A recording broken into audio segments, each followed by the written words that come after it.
তাকবীরে তাশরিকের মাসালা। 9 তারিখের দিন ফজরের পর থেকে নিয়ে 13 তারিখের আসর পর পর্যন্ত প্রত্যেক ফরজ নামাজের পর একবার তাকবীরে তাশরিক, আল্লাহু আকবার আল্লাহু আকবার, লা ইলাহা ইল্লাল্লাহ আল্লাহু আকবার, আল্লাহু আকবার ওয়ালিল্লাহিল হামদ একবার বলা ওয়াজিব, কম্পালসারি বলতেই হবে, না বললে গুনাহ হবে।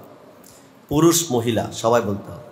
জমাতে নামাজ পড়ক, একা নামাজ পড়ক, গ্রামে থাকুক, শহরে থাকুক, সফরে থাকুক, বাড়িতে থাকুক, সর্ব অবস্থায় একবার বলতেই হবে ফরজ নামাজের পরে সঙ্গে সঙ্গে।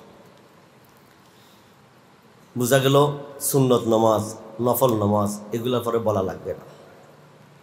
ঈদের নামাজের পরে কাউকে মুস্তাহাব বলছেন, ঈদের নামাজের পরে তাকবীরে তাশরিক বলা একবার ওয়াজিব, 3 বার 5 বার 7 বার কোনো স্তর নাই। এটা জিকির, আপনি মনে চাইলে আরও বলেন, অসুবিধা নেই, তবে একবার কম্পালসারি বলতে হবে।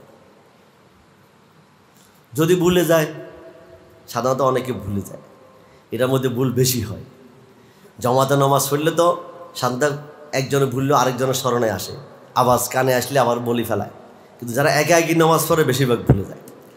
আমার ধারণা যে মহিলারা বেশিরভাগ পড়েই না, এরা জানেই না মাসালা, অথচ মুফতাবি কাউল হিসাবে মহিলাদের উপরে ওয়াজিব। এখানে থাকলে ফোন করে দিবা ভোর রাত্রে যে আম্মা মনে আছে না মাসালা, কি মাসালা, আজকে 9 তারিখ ফজর নামাজের পর থেকে তাকবীরে তাশরিক বলতে হবে, এটা ওয়াজিব, খুব জরুরি বিষয়। একটু স্মরণ করাই দিলে ইনশাল্লাহ আম্মা তোমার জন্য দোয়া করবে ইনশাআল্লাহ, পারবে না ইনশাআল্লাহ। হ্যাঁ, 9 তারিখ খেয়াল রাখি, ফজরের পর থেকে শুরু হবে 13 তারিখের আসর পর পর্যন্ত। তো জামাতে নামাজ পড়লে আলহামদুলিল্লাহ স্মরণে চলে আসে, একা হইলে ভুলে যায়। এখন ভুলে গেলে কি মাসালা হচ্ছে ভুলে যাওয়ার পরে এখনও সে দ্বিতীয় কোনো নামাজ শুরু করে নাই বা মসজিদ থেকে বের হয় না, জায়গায় বসা আছে, কিছুক্ষণ পরে স্মরণ আসছে, সঙ্গে সঙ্গে উচ্চস্বরে বলে দিছে, তাহলে ওয়াজিব আদায় হয়ে যাবে। পুরুষের জন্য উচ্চস্বরে বলা ওয়াজিব, মহিলারা আস্তে নিম্ন স্বরে বলা হয়। তাহলে বোঝা গেল যদি সে অন্য নামাজ শুরু করে দিছে, সুন্নত পড়া শুরু করছে, বা মসজিদ থেকে বের হয়ে গেছে, কারোর সাথে কথাবার্তা বলেই ফেলছে, তাহলে কী করবো? তাহলে এটা এই ওয়াজিব ছুটে গেছে, এটা কজা করার আর কোনো কি নাই, সুরত নাই, তওবা ইস্তেগফার করবে, আল্লাহর কাছে ক্ষমা চাবে। এটা ওয়াজিব, জরুরি বিষয়, ছুট। 1 রাকাত 2 রাকাত যে পায় নাই, সে তাকবীরে তাশরিক বলতে হবে কিনা? হ্যাঁ, সেও তার নিজের নামাজ ওই 1 রাকাত 2 রাকাত শেষ করার পরে তাকেও তাকবীরে তাশরিক একবার বলতে হবে। যদি নামাজ কজা হয়ে যায়, 3 নম্বর মাসালা, ওই কজা নামাজের পরে বলতে হবে কিনা।